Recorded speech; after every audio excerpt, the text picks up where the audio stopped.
يا رب يخليكي يا رب. حابة تقولي اسمك؟ لا مفيش داعي. المكالمة مذاعة على الهوا، موافقة بالإذاعة؟ ماشي. اتفضلي قولي لي مشكلتك ايه. بصي حضرتك، انا طبعا متجوزه من زمان. تمام. بس يعني انا هقول مختصر، عارفه ان انت وراكي وقت، بس هي كبيره شويه. قولي لي. فكنت انا وانا مخطوبه، انا سايبه الخطوبه دي مش من النوع اللي انا احب واجري والكلام ده. انا عايزه واحد محترم وعايش معاه وخلاص. امم. مش عايزه اكتر من كده. اخلف ولد والبيت يكون مكرم، اكتر من كده مفيش. حلو وحش يعني جمال، امم. كل ده مش مرتبط. فبعدين انا اتخطبت لواحد قريبنا من بعيد. امم. فانا قلت خلاص هو ده كويس. فكانت بنت عمه معايا في الشغل، كانوا اصحابنا ساعات بيروحوا يقعدوا عندها. فكان هو ابن عمها، فكان هو يقعد يستنى لما يبقى قاعد عندها، يخرج يقعد بره شويه، يستنى لما حد يطلع من اصحابنا دول، اجي اوصلك اقف معاكي مش عارفه ايه. فكانوا بيحكوا لي، فانا بدات ان انا يعني هو احكي كان خاطبك وبيبص لبنت عمه؟ لا كان بيبقى قاعد عند بنت عمه واصحابنا يروحوا يقعدوا عندها، فكان وهو يطلع وهو يستناهم قاعد بره. عند بنت عمه ليه يعني؟ بيبقى يروح يسهر عندها شويه، وده يقعد عادي عندهم يعني شويه. عندكم في العيلة؟ مش فاهمة. هو عادي، ممكن يروح يشوفهم يودهم كده يعني. امم. او كان بيروح برضه يودهم قبل ما انا اعرفه. بس هم ناس محترمين مش وحشين، محترمين. امم. بنت عمه دول ناس محترمه، ابوها ميت وهم محترمين. طب ما اتجوزاش هي ليه؟ لا، هي كانت قده، وكانت هي مش عايزه تتجوز، رافضه تتجوز. كانت امها لوحدها وكانت تحب تقعد مع امها. تمام. بس هم كويسين بصراحه، انا اعرفهم كلهم بنات كويسه محترمين. كنت متجوزين وهي برضه كده. فبعدين قامت قالت لي هي ما تعرفش، هو كان بيستناهم بره لاصحابنا اللي هم مشتركين بينه وبينها، هي صاحبتي برضه. امم. وكان يستناهم بره، يقف كده في ظل، هم كانوا بيحكوا لي يقف في ظل البتاع. وساعه ما يخرجوا بعده بساعه ولا حاجه، انتوا رايحين فين؟ اجي اوصلكم، مش عارف ايه من الكلام ده يعني. فانا طبعا يجوا يحكوا لي الصبح في الشغل، كنا في الشغل سوا. فانا اضحك واسكت وكده يعني. انا مش من النوع اللي بحب اظلم حد بسرعه. فانا مره واثنين، فانا قلت له انت بيحصل منك كذا كذا. قال لا لا لا، ده هو بيظلموني، ده هو مش عارف ايه. انا مش عارفه مين اللي صادق مين. فسكت، قلت خلاص عديها. فجيت انا بقى بعد ما اتجوزت، لقيت برضه السلوك مش مظبوطه، مش عاجباني. يعني هو بتاع يعني كنت بنات؟ انا معلش قولي لي باختصار، هو بتاع حريم لا، مثلا بيحب ستات؟ هو هو مش بتاع. هو انا اكتشفت بعد كده ان هو مش بتاع حريم، هو بتاع اه. عك بيوصل يعني مش لفين؟ بتاع. علاقات محرمة؟ لا، هو حكى لي مره علاقه محرمه. كان عنده دكتور بيكشف انف واذن، واتعرف على واحده مطلقه، فبقى يروح لها البيت. ده اعترف لي بعد ما انا اتجوزت. انا امم. كنت بعمل كذا وبعمل كذا، واخده بالي حضرتك. فبعدين انا بقى خلاص، انا اقمت بيت. فجيت انا بعد ما اتجوزت، قلت خلاص بقى انت تخربي بيتك وكده. حصل حاجات تانية منه، ان انا ساكنه في البيت، فالبيت فيه بنات بنتين. فكنت انا انام بحكم شغلي، هو حر، شغله حر. انا انام بحكم شغلي وانام بدري حوالي الساعه 8 ولا حاجه، هو يسهر ممكن الساعه 12.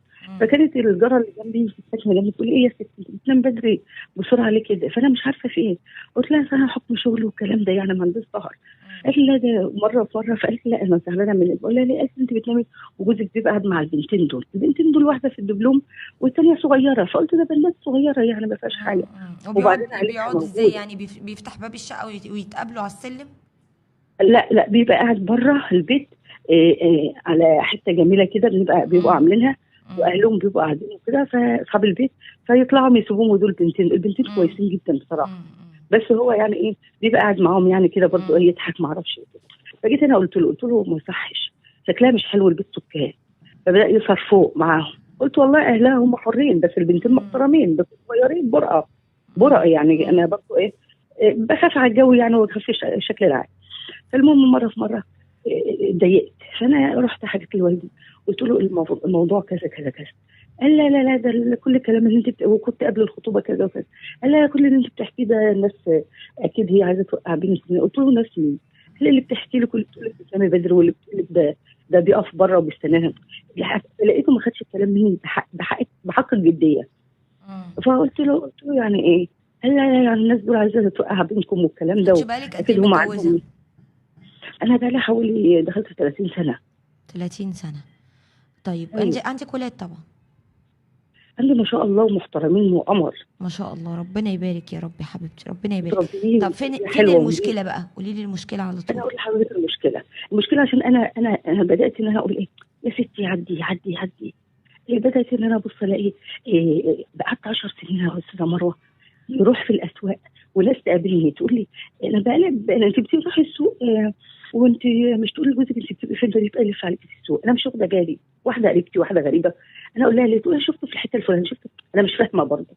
والاخر والله ده حصل. الاخر يا استاذه مروه 3 4 سنين انا مش فاهمه، ما انا صغيره بقى ومتجوزه ومش فاهمه الكلام ده. عدي. وبعدين الشغل بتاعي كل يوم مش فاضيه. بعدين الشغل بتاعي دلوقتي يعني لازم اروح الساعه كذا، اطلع الساعه كذا، يعني مش جميل. حره. طلع بيروح ولا السوق بشوف ليه؟ يروح السوق بقى يعمل حاجه يعني، اه يقعد يعني هو يتحرش بالحاجه. بيروح السوق عشان يقعد يتلزق في الستات عفوا يعني. بالظبط كده. وانا مش فاهمه. هم يقولوا لي انتوا بتروحوا السوق بيدور عليك، بيدور عليا فين؟ ده انا ببقى في الشغل. انا مش فاهمه. حتى ليا عمه برضو قالت لي كده، انت يا بنتي بتروحي السوق مش تقولي لجوزك انت بتبقي فين بالظبط، استناكي. انا مش فاهمه. قلت لها لا يا عمتي انا كنت في الشغل، مش بتسكت. فمش انا مش فاهمه. قعدت على كده كام سنه. فجاه لقيت الباب بيخبط. انا جايه في الشغل لقيت الباب بيخبط. استاذ مروه والجواب بيسالني تحت الباب. البواب جوزك بيعمل بيسألك كده. ايه؟ جواب البواب جواب بيسألك؟ بيسأل. جواب جواب بيسأل من تحت الباب. الجرس بيرن. جواب عفوا انا سمعتها البواب. جواب جواب بيتزق من تحت. جواب بيسأل من تحت الباب. امم امم ايه جوزك بيعمل كذا وبيعمل كذا وانت مش واخده بالك. انا الحمد لله بفضل ربنا محترمه جدا. ما بحبش اقف مع راجل ما يعني كلمش. هو عنده كام سنة حضرتك دلوقتي؟ هو عنده حوالي دلوقتي 57 سنه. 57 سنة. يعني انت شايفة كمان انه دلوقتي بيعاني من مراهقة متأخرة؟ لا لا لا لا، ده بعد الجواز واحنا لسه صغيرين. قاعد على كده 10 سنين. طب انتوا واصلين لايه دلوقتي بعد اذنك؟ احنا واصلين لحاله. كل ده بقيت انا اعالجه واقول له ازاي انت تعمل حاجه زي كده؟ ازاي تعمل حاجه زي كده؟ لا ده بيضحكوا عليك. قلت له لا ده في كذا كذا، خد اقرا الجواب ده جاي لي هو مش عارف ايه. فاضطريت ان انا اروح اقول لجوز اخته. قلت لجوز اخته فلا سكت برضه. قلت داري عليه واستوري، عسى لعل وعسى ان هو ايه يتوب. ما فيش داعي ان انت ايه تفضحيه.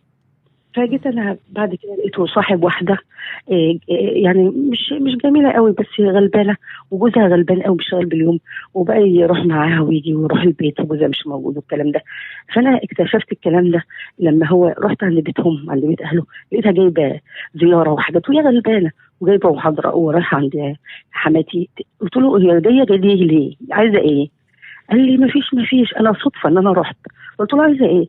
قال لي ما فيش. قلت له دي ست غلبانه وجوزها غلبان، وليه تجيب الحاجات دي على قدها والكلام ده، وانت تخرب بيتها كده ليه يعني؟ وصاحبها من اي شكل والكلام ده وجوزها غلبان. قال لا لا لا ده هي بتحب امي وبتجي لها. قلت له من امتى؟ فالمهم يعني ايه، قلت طب خلاص برضه قولي له لعل وعسى. جيت بقى مره تانية ثالثه بقى دي اللي تعبت فيها بقى. لقيت واحده جايه له البيت وشايله عيل صغير، وانت فين وانت مش فين انت بقالك زمان ما حدش شافك. خدها وطلع جاري بيها من الشقه. فقلت له ايه ده؟ دي مين؟ قال لي ده ما فيش، ده واحده كانت طالبه مني قرشين وانا المفروض ادي لها وكده. قلت له تدي لها منين؟ هو الفلوس مقضيه وانت بتشتغل لكل حلو مني؟ ده انت بتيجي شهر رمضان بتناموا في السر، ما بترضاش خلاص ان انت تخرج وطلع عنده عيال من وتشتغل. حد تاني؟ ايه؟ طلع عنده عيال من واحدة تانية؟ لا الست دي جايبه عيل وجايه ما اعرفش عايزه منه ايه في البيت. طيب وانا ممكن عايزاك في معلش كلمتين عشان والكلام ده. الوقت قولي لي، انتوا دلوقتي ايوه. خلاص مع بعض فبعدين انا تعبت ولا بقى. انفصلتوا؟ لا انا جيت في ايام بقى وكانت بنتي اتجوزت، فبنتي انفصلت. فقلت له بقول لك إيه يعني خلاص بلاكش دعوه باهل جوزها والكلام ده، احنا انفصلنا والكلام ده. قال لي طيب. وبعدين بقى يتكلم من ورايا ويتكلم من وراها. بيتكلم اهل جوزها؟ ايوه وعايز من منهم ورايا ايه؟ ومن عشان وراها. يصلح ولا عايز ايه؟ ولا لا معجب بحد ما هناك؟ بيصلحش. ده هو حتى ما رضاش يجهزها، انا اللي جهزتها. امال هو بيكلمهم ليه؟ في والله واحدة عجباه يعني هناك؟ لا هو بيكلمها زي ما يكون ضدي انا. يعني بيعاند فيكي وخلاص؟ بيعاند فيا وبيعاند في بنته. انا قبل منها كنا احنا ساكنين، فقلت له وضع السكن ده مش عاجبني، انا شفت حته ارض وهنشتريها وكده. لا قال لي لا انا مش معايا. قلت له ما انا عارفه ان انت مش معاك، انا ان شاء الله هبيع عفش بيتي واشتري حته الارض، لان السكن مش عاجبني والبيت مش طيب عاجبني بصي يا وده ما مدام يليقش بولادي حبيبتي، كبروا. قولي لي سؤالك ايه عشان خاطر اقدر افيدك. طيب فجيت انا بقى لما لقيت الوضع ملخبط ومش حلو والكلام ده، مم. واشتكيت لاخوه والكلام ده، واخوه ما ظبطش له الامور. فجانا انا تعبت بقى، قلت له لا كده بقى، ايه 3 سنين اللي قبل الكورونا ده مش عايز يشتغل نهائي. قلت له لا. قال لي اصرفوا عليا، انتوا تصرفوا عليا. قلت له انت بصحتك بصرف عليك ازاي؟ قال لي كلكم بتشتغلوا. قلت له لا لا لا كده ما ينفعش. قمت انا عامله قضيه خلع. تمام. فبدا ان هو ما انا مش معقوله اشتغل مع استحملت ده كله وهشتغل مم. واصرف عليه. بعدين انت مظبوط. ما كنتش قدمت في يوم من الايام ولا عملت لي رصيد حلو. فلوس ولا سافرت بره عملتي ولا. ايه؟ سؤالك ايه؟ ما هو بعد كده قعد يعيط لي في التليفون، انا عايزه ارجع، انا ارجوكي ابوس فانت ايدك ابوس سؤالك رجلك. ترجعوا ولا لا؟ مظبوط كده. لا لا ما احنا رجعنا، واولادي قالوا لي لا ما ترجعهوش يا ماما، هو بشكله بيعيط كده وكلامه عايز يخش وخلاص، عشان هو مم. بيتهم على قده ومش عارف يعيش فيه. مم. كنت انا عملت بيه مم. وعايز نكتبه باسمه معايا، انا كنت بتاجر والكلام ده. وانت عاملاه انا من ما رفضت، شقاكي. رفضت والله. انا تاجرت في مم. كذا حاجه ورفضت. حتى قلت له مره سجله، يقول لي وانا اسجله باسمي ايه؟ وانا اسجله وادفع فلوس للمحامي ليه؟ مش انت اللي كاتباه باسمك؟ طب ما انت هتقعد فيه.